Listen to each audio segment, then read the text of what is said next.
tristesse. Vous êtes bien dans le pays où Nicolas Sarkozy, en manque d'alibi sur la Libye, appelle le patron de la DCRI pour lui mettre la pression en toute décontraction. Encore une affaire politique crapuleuse pour laquelle le chemin de demain mènera au château de nulle part. Dans un monde de bien, la justice lui tendrait la main pour mieux le foutre au mitard. Mais on est dans un pays de chiens, on n'a même pas le droit de lui dire que c'est un escroc notoire. On est la 20e semaine de l'année et le Front National va finir en tête d'une élection pour la première fois de sa vie. Mais puisqu'on vous dit que c'est d'un cerveau et non pas d'une tête qui a besoin de ce putain de parti. Alors donc on va commencer par l'UMP parce qu'en ce moment il y a une orgie judiciaire qui s'organise là-bas. C'est plus 10 mais 20 millions d'euros qui auraient été versés à la société Pygmalion pour organiser des conventions fantômes dont plus personne se rappelle. Bon alors, je vais faire un débrief quand même. Je vous rappelle que les comptes de Nicolas Sarkozy, les comptes de campagne, ils ont été invalidés, d'accord? Derrière, ouais, ils auraient été peut-être financés plus ou moins peut-être par un dictateur libyen. Bref, derrière, il vous mendie 11 millions d'euros que vous lui donnez, mais je comprends pas, mais que vous lui donnez, alors que pendant ce temps, il est en train de verser 20 millions de palos pour engraisser les potes de Copé, d'accord? Alors, les électeurs UMP, on vous présente souvent comme des individualistes, hein, mais quand il s'agit de vous faire tamponner le fion par vos représentants politiques, oh putain, vous savez être généreux en amour, les mecs, hein. Vous avez le cul large, et c'est pas fini parce que vous avez repris une petite claque sur le cul 2 jours après, nouvelle enquête ouverte contre des sénateurs UMP qui auraient détourné 400 000 euros. Mais putain, c'est un marathon de l'escroquerie que vous organisez. Comment vous faites pour pas avoir de crampes, hein? Ah bah c'est tout le liquide que vous prenez, je comprends, c'est un truc de sportif ça. Mais moi il y a quelque chose qui m'échappe. Nous on flippe d'oublier 500 euros sur notre déclaration d'impôt parce qu'on sait qu'on va se faire allumer. Vous arrivez à détourner des millions sans vous faire griller. Elle est belle votre vie. Vous voulez pas m'adopter s'il vous plaît? Je vous jure, je ferai un très très bon fils de chien. Non?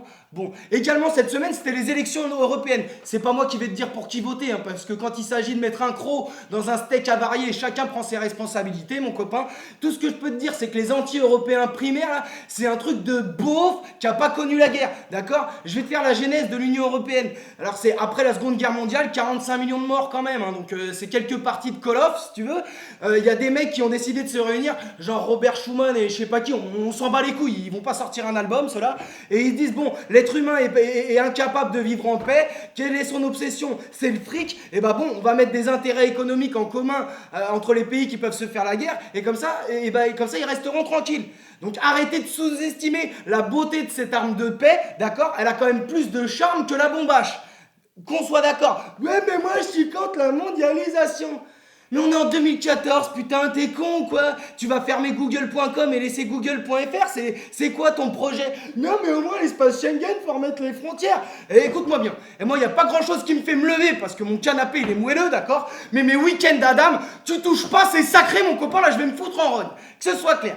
Également, cette semaine, il y a une polémique pour savoir si Jérôme Kerviel il mérite ou non d'aller en prison. Oh, faut dire que le mec, il en a fait des caisses. Hein. Il est parti en pèlerinage, il a fait plus de 100, il a fait des centaines de bornes à pied. Il faisait des interviews très émouvantes. Mon pote, t'es meilleur comédien que trader parce que je peux te dire que j'ai montré un de tes témoignages à un SDF et le mec, crois-moi ou pas, il s'est mis à chialer. Il m'a dit qu'il avait pas pleuré comme ça depuis la mort de Chaussette dans Danse avec les loups, t'imagines? Mais moi, tu m'agaces un peu avec ton indécence. Donc tu me dis que t'as été touché par la grâce de Dieu. Vas-y, tu sais quoi, fous-toi cul nu sur ton bâton de pèlerin là. On va regarder si tu l'évites. Ben non, voilà, tu t'enfonces. Bon allez, casse prison pour toi. Mais bien sûr que c'est pas normal qu'il y ait que toi qui aille en prison. Bien sûr que les dirigeants de la Société Générale, ils étaient au courant. Tu leur as fait gagner plus d'1 milliard l'année d'avant. Mais où est-ce que t'as vu un dealer de shit se faire péter avec 1 kilo et dire au keuf, oh bah non, je vais pas aller en tôle, vous avez pas réussi à choper le grossiste. Ça n'existe pas. Désolé, bon courage à toi. Également, donc cette semaine, il y a la SNCF qui avait commandé 2000 rames de TER et ils viennent de se rendre compte que ça rentrait pas dans les quais. Oh putain, mais merde, mais ça aurait pu être utile à l'époque du Troisième Reich, mais là c'est complètement con les mecs. Qu'est-ce que ça veut dire ça, hein? En plus, ils vont limer les quais. Ils vont limer les quais à la lime comme ça, hein? Ça va coûter plus de 50 millions d'euros et ils veulent que ce soit les régions qui prennent en charge ce surcoût. C'est pas à nous d'assumer la responsabilité de vos ingénieurs Cotorep, hein. Donc allez vous faire mettre à la SNCF, vous faites 2 mois de transport gratuit. Également, il y a Le Monde qui a prouvé qui a fait une enquête comme quoi les Maghrébins avaient 4 fois plus de chances de se faire contrôler que les Blancs. C'est faux. Moi, j'ai subi 40 contrôles d'identité dans ma vie à peu près. Et ben, il y en avait 39 avec des Noirs et des Arabes. D'accord? Un soir, on nous a même contrôlés pour musique trop forte dans la voiture, alors que c'était la fête de la musique. Pour te dire à quel point on se fout du monde. La seule fois j'ai réussi à me faire contrôler en tant que blanc seul, c'est parce que je faisais des appels de phare pour prévenir qu'il y avait les keufs derrière, et pas de bol, ils étaient devant aussi. Bon ben voilà, c'est moi, j'ai fait le narvalo, et j'ai réussi à m'en tirer sans amende. Faut que ça s'arrête, et c'est pas normal ce rapport-là qu'on a à la police. Merde, j'ai pas de casier, et quand je vous croise, j'ai le cœur qui bat comme un lapin qui voit un pot de moutarde. Va falloir que ça s'arrête, hein. Après tout, c'est nous qui vous payons avec nos impôts, et une relation de courtoisie s'impose à mes yeux. Cette semaine, il y a 3 big up. Premier big up à un mec qui a escaladé la Tour Eiffel complètement bourré. Alors j'ai un pote qui l'a déjà fait, un pack dédicace. Il l'a monté complètement bourré jusqu'à plus de la moitié du premier étage. Il est redescendu, il a paniqué. Les keufs ils l'ont mis en joue comme ça. Ils ont fait: quelles sont vos revendications? Il a dit: bah je suis bourré moi, c'est tout.